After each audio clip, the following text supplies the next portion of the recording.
Good morning, students. Today we are going to discuss the appropriateness of the title as well as the critical appreciation of the essay Third Thoughts by E.B. Lucas. The title Third Thoughts is a humorous and satiric coinage by E.B. Lucas. The actual thought is second thought, which means reconsideration of an opinion.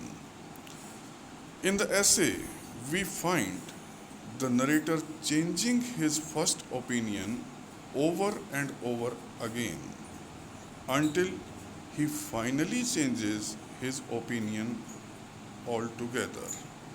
Hence, the title Third Thoughts is appropriate to the subject matter of the essay. Before the final justification, we must have a quick glance at the narrative itself. The essay Third Thoughts is a semi humorous and semi satiric narrative account by Lucas.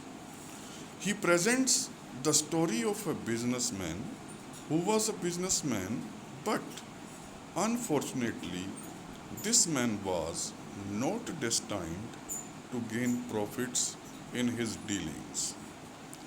But one day, by the stroke of luck, he earned a good profit. E.V. Lucas beautifully describes the conflict that passed in the mind of that person when he got the profit. The chief aim with the essayist in showing the conflict is to reveal human psychology. The protagonist, as shown by Lucas, buys a painting in 10 shillings and sells it in 50 pounds. It comes out to be a genuine Turner. But he wishes to send 50% of the profit to the dealer from whom he had got the painting, since he considers it his moral duty to share a good fortune with the fellow beings. But at about 3:30 a.m., he wakes up and begins to reconsider his idea of sending the gift to the dealer. He thinks that one should not be in hurry. It is foolish to spoil one's profit blindly. Moreover, the dealer was not a competent. He did not know his business well. That is why he did not recognize the actual Turner painting.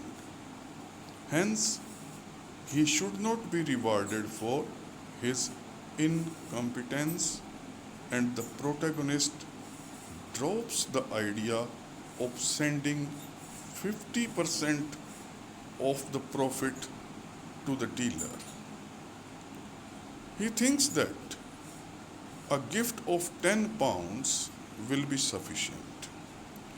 Once again, the second thought disturbed his mind.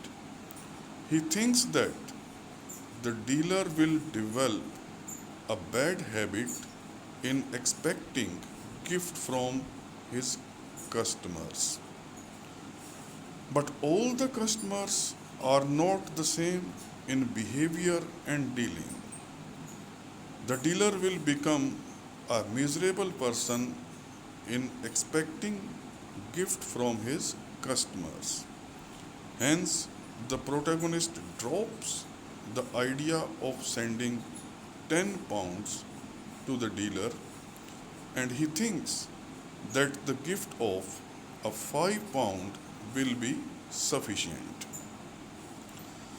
Once again, second thought enters in his mind, and he puts questions and cross questions to his decision of sending the gift to dealer. He argues to himself that the goddesses of business will be angry on him for spoiling a large amount of profit, so he should not be impulsive. He says to himself, impulse is the negativism of magatism. So he drops the idea of £5 and finally decides to send a gift of £1. He prepares a brief note to the dealer and encloses the check with £1, but he does not have postal stamps, so he is unable to post the letter. In the afternoon, he gets busy in playing bridge, so he forgets to post the letter. At last, he decided not to send anything at all to the dealer. He says to himself, buying and selling are two perfectly straightforward matters between the dealer and the customer. By showing the various stages of mind of the protagonist, Lucas pinpoints the realistic mental phenomena. Every dealer expects as much money from his customer as he can.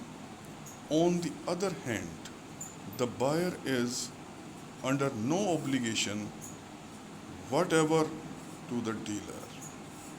Thank you very much.